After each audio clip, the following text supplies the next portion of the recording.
बहुत समय पहले की बात है। भोला अपनी बीवी आरती के साथ रहता था। वो बहुत ही मेहनती और ईमानदार इंसान था।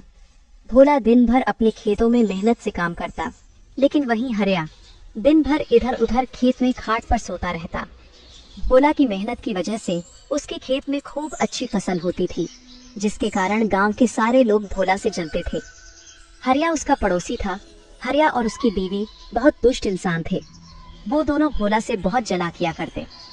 देखिए जी, इस भोला की फसल इस बार भी कितनी अच्छी हुई है। हमेशा इसके साथ ही अच्छा क्यों होता है? इस बार तो ये फसल बेचकर राजा ही हो जाएगा। अरे तुम परेशान मत हो, इसको हम राजा नहीं होने देंगे। मेरे जीते जी ये कभी राजा की जिंदगी नहीं जी सकता। भोला सुबह उठता है और खेत के लिए निकल जाता है और अपनी फसल को देखकर बहुत खुश होता है। अब जाकर भोला की मेहनत सफल हो चुकी थी। इस बार लग रहा है अच्छी खासी कमाई हो जाएगी। फिर भोला घर को निकल जाता है। भोला की पत्नी भोला से कहती है, क्या हुआ, आप इतना देर से क्यों आए हैं? हमारी फसल अच्छी तो हुई है ना? फसल इस बार बहुत अच्छी हुई है, कल कटाई भी करनी है, उसी की व्यवस्था कर रहा हूँ। लगता है इस बार कमाई हो जाएगी। अच्छा जी, इस बार अगर अच्छी खासी कमाई हो गई तो हम कुछ पैसे अपनी बेटी मुन्नी के नाम से बैंक में जमा करवा देंगे, जिससे उसकी अच्छी खासी शादी हो जाएगी या उसकी पढ़ाई में मदद हो जाएगी। ठीक है ना जी? हाँ, तुम बिल्कुल सही बोल रही हो। आरती, खाना लाओ, बहुत जोर से भूख लगी है। जल्दी सोना है आज, क्योंकि कल सुबह 5 बजे खेत में जाना है। आरती खाना लगा देती है।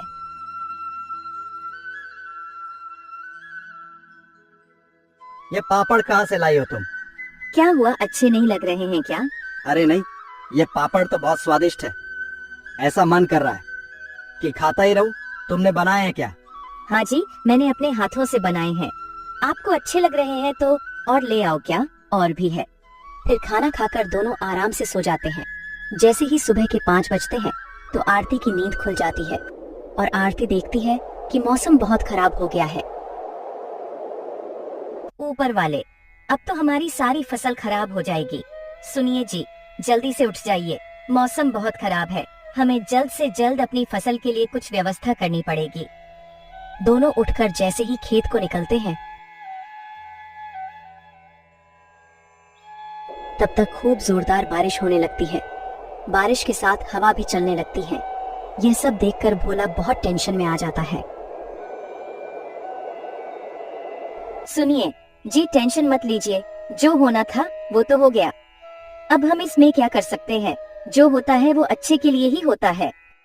इधर हरिया बहुत खुश था मौसम को देखकर, और हरिया अपनी पत्नी से कहता है, देखो, मैंने बोला था ना कि वो अमीर नहीं हो पाएगा, और ऐसा ही हुआ। अच्छा जी, लेकिन हम लोगों की भी तो फसल बर्बाद हो गई ना। आप इतने खुश क्यों हो रहे हो? आपको तो दुखी होना चाहिए। हमने तो अपने खेत में उतना पैसा नहीं लगाया है और ना ही उतना मेहनत किए हैं, तो इसलिए मुझे तो बहुत खुशी हो रही है कि भोला की सारी फसल बर्बाद हो गई। मेरा तो जब भी इतना फायदा नहीं होता। कम से कम भोला हमसे ज्यादा अमीर तो नहीं बन सकता। उधर भोला को उसकी पत्नी सब्र दिलाती है।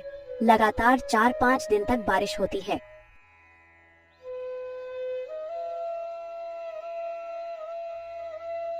जब मौसम खुलता है तो भोला अपने खेत में जाकर देखता है तो उसकी सारी फसल खराब हो गई थी। भोला घर आकर सारी बात अपनी पत्नी को बताता है और टेंशन की वजह से बिस्तर पर लेट जाता है। आप टेंशन मत लीजिए, मेरे पास एक आइडिया है जिसकी वजह से इस साल हम अपना खर्चा चला सकते हैं और हमें खेती पर भी निर्भर नहीं रहना होगा। कौन सा आइडिया जो तुम्हारे पास है? मैं समझा नहीं, तुम क्या कहना चाह रही हो? मुझे तो खेती के अलावा कुछ काम भी नहीं आता। सुनिए जी, क्यों ना हम पापड़ बेचने का काम शुरू करें। मैं पापड़ बनाऊंगी और आप गली गली जाकर बेच आना। क्या पता ऊपर वाले की कृपा से हमारा काम अच्छा खासा चलने लगेगा। तुम सही बोल रही हो, लेकिन पता नहीं कोई पापड़ खरीदेगा या नहीं। कहीं ऐसा ना हो हमारे पास जो कुछ बाकी के पैसे बचे हैं वो भी इन पापड़ में खराब ना हो जाए। पहले ही ऐसा मत सोचिए, मुझे पूरा विश्वास है कि हमारे पापड़ गांव के लोगों को जरूर पसंद आएंगे। आप एक काम करिए, मैं कुछ पापड़ बना देती हूँ, आप उन्हें गांव में बेचकर देखिए। आरती, कुछ पापड़ बनाकर भोला को एक टोकरी में रखकर दे देती है और भोला पापड़ गांव की ओर लेकर निकल जाता है।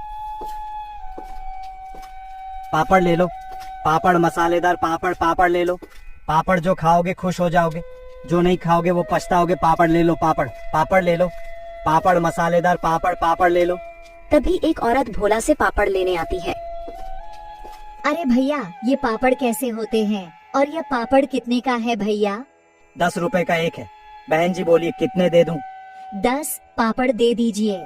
फिर भोला 10 पापड़ उसको दे देता है और पैसे लेकर आगे की ओर निकल जाता है। धीरे धीरे करके उसके सारे पापड़ बिक जाते हैं। भोला घर वापस आता है। आरती, एक गिलास पानी लाओ जरा, आज बहुत थक गया हूँ। हाँ जी, कुछ पापड़ बिके क्या? नहीं आरती, एक भी पापड़ नहीं बिका और मैं तो आज बहुत ज्यादा थक गया हूँ। जी, तुम ठीक कह रहे थे कि हमारे पापड़ कोई नहीं खरीदेगा। अब तो हमारे बाकी के पैसे भी खराब हो गए हैं। अरे अरे, मेरी बात तो सुनो। अरे आरती, कुछ पापड़ नहीं बल्कि सारे पापड़ हाथों हाथ बिक गए हैं। क्या सच में हमारे सारे पापड़ बिक गए क्या? वाकई में? हाँ बिल्कुल आरती, लोगों को हमारे पापड़ इतने पसंद आए हैं कि सारे पापड़ जल्द ही बिक गए। ये लो पैसे, इसमें से कुछ पैसे मुन्नी के स्कूल की फीस जमा करने के लिए रख दो और कुछ पैसे से हम अनाज खरीद लेंगे। आरती पैसे लेकर अलमारी में रख देती है। अगले दिन सुबह आरती और ज्यादा पापड़ भोला की टोकरी में रख देती है और भोला पापड़ बेचने चला जाता है। गांव का एक आदमी कहता है, ओ पापड़ वाले भैया, हमने सुना है तुम्हारा पापड़ बहुत स्वादिष्ट है। चलो 10 पापड़ मुझे दे दो, हम भी तो देखें कि तुम्हारे पापड़ में ऐसा क्या है। भोला उस आदमी को 10 पापड़ दे देता है और आगे की ओर निकल जाता है। धीरे धीरे उसके सारे पापड़ बिक जाते हैं। जैसे ही शाम होती है, भोला घर आता है। सुनो आरती, हमारे पापड़ के तो बहुत चर्चे हो रहे हैं। अब मेरे गांव में जाते ही सारे पापड़ बिक जाते हैं। आरती यह बात सुनकर मुस्कुराती है। भोला और आरती बात कर ही रहे होते हैं। तभी गांव का मुखिया आता है। ओए भाई, भोला कहाँ हो? जी मालिक, बोलिए क्या काम है? सुन भोला, 4 दिन बाद मेरी बेटी की शादी है, उसके लिए मुझे 100 पापड़ चाहिए। क्या तुम 100 पापड़ बनाकर दे सकते हो? हाँ मालिक, मिल जाएंगे 100 पापड़। यह सारी बातें हरिया और उसकी पत्नी सुन रहे थे। इसके साथ इतना अच्छा क्यों होता है? मैं ऐसा नहीं होने दूंगा, इसके साथ मैं अच्छा नहीं होने दूंगा। हरिया और उसकी बीवी उसे देखकर जलने लगते हैं और आरती पापड़ कहाँ रखती है यह सोचते हैं। आरती जैसे ही पापड़ बनाकर अपनी किचन में रखकर सोने जाती है, इधर हरिया और उसकी बीवी सारे पापड़ चुरा लेते हैं। जैसे ही सुबह होती है, आरती पापड़ देखने जाती है तो उसे एक भी पापड़ नहीं दिखता। यह सब देखकर वह सारी बात अपने पति को बताती है। मैं आज मुखिया जी के घर जा रहा हूँ और उनसे बोल दूंगा कि बस मुझे 2 दिन का मौका और दे दीजिए। भोला मुखिया के घर की ओर निकल जाता है।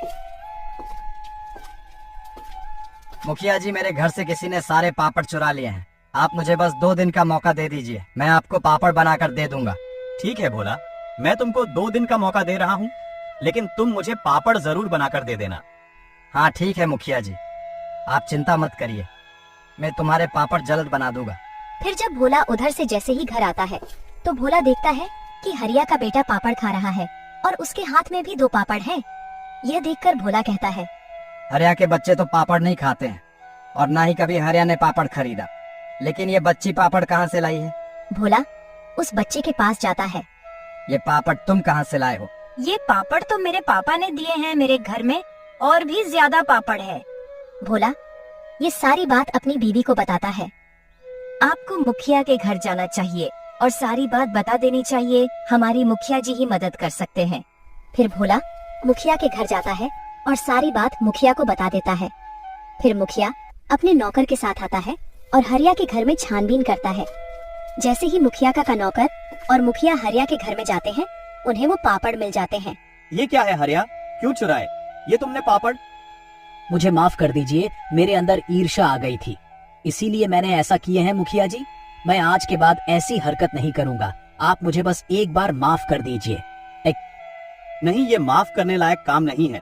अगर मैंने तुम्हें माफ कर दिया तो तुम फिर ऐसा काम करोगे? मारो इसको सब। फिर सब मिलकर उसे खूब मारते हैं